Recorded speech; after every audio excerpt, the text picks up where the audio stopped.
जागो भारत के किसान जागो, जागो मेरे देश के किसान।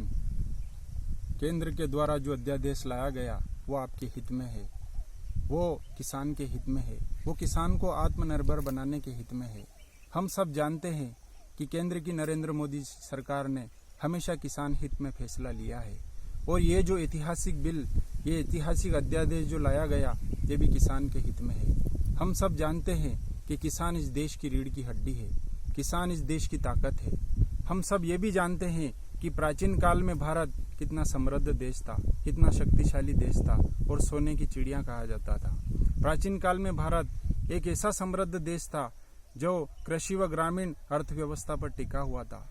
संसार में सर्वश्रेष्ठ यहाँ की कृषि थी। जल, जंगल और जमीन किसान की आत्मा थी। किसान व गांव पूर्णतः आत्मनिर्भर थे। और अगर संपन्नता की बात करें तो अंग्रेजों के आने से पहले यहाँ पर चारों ओर संपन्नता ही संपन्नता थी। लेकिन किस प्रकार से मेरे देश के किसान को तोड़ा गया, किस प्रकार से एक जालसाजी में इस देश के किसान को फंसाया गया, बरगलाया गया। हम सब ये भी जानते हैं कि अंग्रेजों ने ईस्ट इंडिया कंपनी नामक एक कंपनी बना करके इस देश में जगह जगह कई प्रकार की फसलें किसान एक ही खेत पर लगाता था और कई फसलें उगाता था और आत्मनिर्भर था। आत्मनिर्भर किसान और आत्मनिर्भर गांव था। लेकिन किस प्रकार से इन किसानों के साथ धोखा हुआ है। हम जानते हैं कि अंग्रेजों ने अपने निहित चालों के द्वारा या कहीं न कहीं हमारे नेताओं के गलत इरादों के कारण इस देश को किस प्रकार से इस किसान को मजबूर किया गया। आज किसान आत्महत्या कर रहा है, आज किसान मरने पर मजबूर है, आज किसान की फसलों पर कहीं न कहीं कोई न कोई रोग लग जाता है और किसान बदहाल है, किसान बेहाल है। हम सब ये भी जानते हैं कि जब अंग्रेजों ने ईस्ट इंडिया कंपनी बनाई तो उस ईस्ट इंडिया कंपनी के समय उन्होंने किसानों को एक ही फसल लगाने पर मजबूर किया गया। और जब किसानों ने एक ही प्रकार की फसल लगाई तो ईस्ट इंडिया कंपनी ने वो फसल कम दामों में लेकर और सबसे ज़्यादा दामों पर अरब देशों को बेचा और अरब यूरोप में मुंह मांगे दामों पर वो फसल बेचते थे। इन देशों में खाद्यान्न व मसालों की आपूर्ति भारत से ही होती थी। 1885 में हम सब जानते हैं कि बर्मा पर कंपनी का राज स्थापित हो गया। वहाँ की पारंपरिक खेती को नष्ट करके किसानों को केवल चावल उगाने पर मजबूर किया गया और इसके साथ ही भारत के किसानों को भी बाध्य किया गया। भारत के आज़ाद होने के बाद भी यह व्यवस्था चलती रही।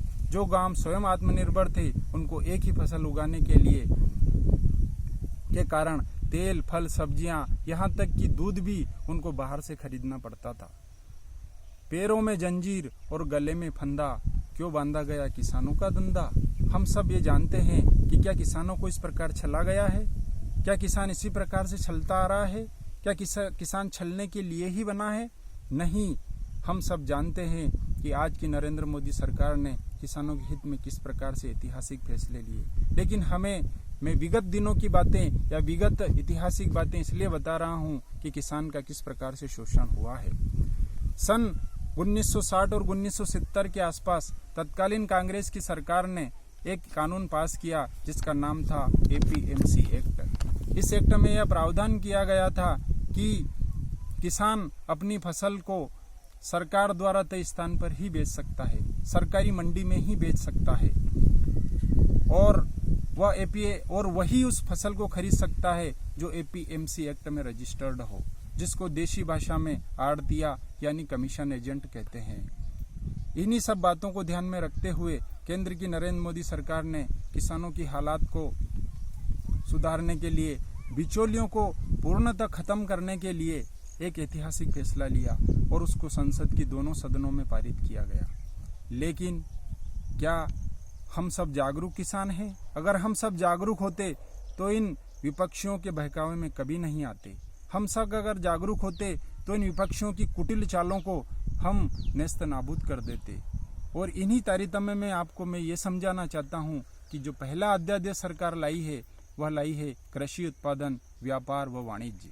मुझे मेरे उत्पाद को किसी भी मंडी में कहीं पर भी बेचने का अधिकार ये अध्यादेश देता है।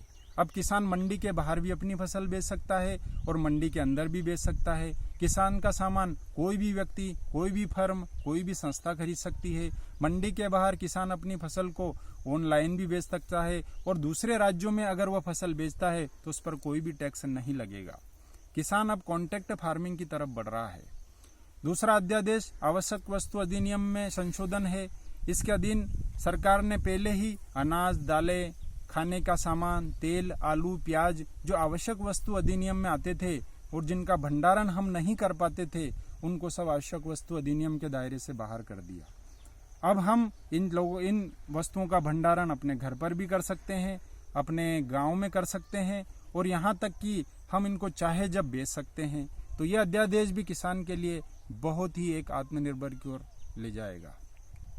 तीसरा अध्यादेश जो सरकार लाई है वह मूल्य आश्वासन व कृषि सेवा समझौता से संबंधित है। ये हम सब जानते हैं। उचित दाम देने की गारंटी पर किसान को किसी भी व्यापारी या संस्था को से अग्रिम समझौता करना होगा और उसके तहत उसमें जमीन का समझौता नहीं होगा, उसमें सिर्फ फसल का समझौता होगा और उसको कॉन्ट्रैक्ट फार्मिंग कहेंगे। उसके अंतर्गत किसान अपनी फसल को चाहे वो 70 रुपये किलो प्याज बिको या 5 रुपये किलो प्याज बिको, जो समझौता, जो कॉन्ट्रैक्ट उस समय हो गया, उसी भाव में किसान से वो व्यापारी खरीद कर ले जाएगा। तो क्या पूरा भारत एक बाजार बन गया? हाँ, पूरा भारत किसान के लिए एक बाजार बन गया है। हम सबको जागरूक होने की जरूरत है। किसान इस देश की रीढ़ की हड्डी है। किसान इस देश की आत्मा है। जैसे गांधी जी ने कहा था कि मेरा भारत मेरे गांव में बसता है, आज वही गांव की ओर केंद्र की सरकार ऐतिहासिक फैसले ले रही है, किसान को आत्मनिर्भर बना रही है। 2022 तक किसान की आय को 2 गुना करना है और किसान को एक मजबूत बनाना है। और जब इस देश का किसान मजबूत होगा तभी इस देश का जवान मजबूत होगा और इस देश का किसान मजबूत होगा, तभी देश विकास के पथ पर अग्रसर होगा। इस देश की अर्थव्यवस्था किसान की खेती पर टिकी हुई है। हम सब किसानों को मिलकर के सरकार का समर्थन करना चाहिए, सरकार के साथ मिलकर के इस अध्यादेश का समर्थन करना चाहिए और इन विपक्षियों के बहकावे में नहीं आना चाहिए। क्योंकि अब विपक्ष को ये लग रहा है कि ये अध्यादेश पारित होने के बाद नरेंद्र मोदी और केंद्र की सरकार की तरफ किसानों का जो एक आत्मनिर्भर बनाने का जो अभियान है वो मजबूत होगा और इस देश की अर्थव्यवस्था मजबूत होगी, सरकार के प्रति लोगों का विश्वास बढ़ेगा और इन सबको उनकी जो नीचे की जमीन खिसक रही है, इस जमीन के कारण, वो खिसकती हुई जमीन के कारण वो किसानों को बरगला रहे हैं। मैं देवकरण मीणा, किसान पुत्र, आप सब किसानों से ये विनम्र अपील और निवेदन करता हूँ कि हम सबको इस बिल के समर्थन में आना चाहिए और सरकार का समर्थन करना चाहिए। जय हिंद, जय भारत।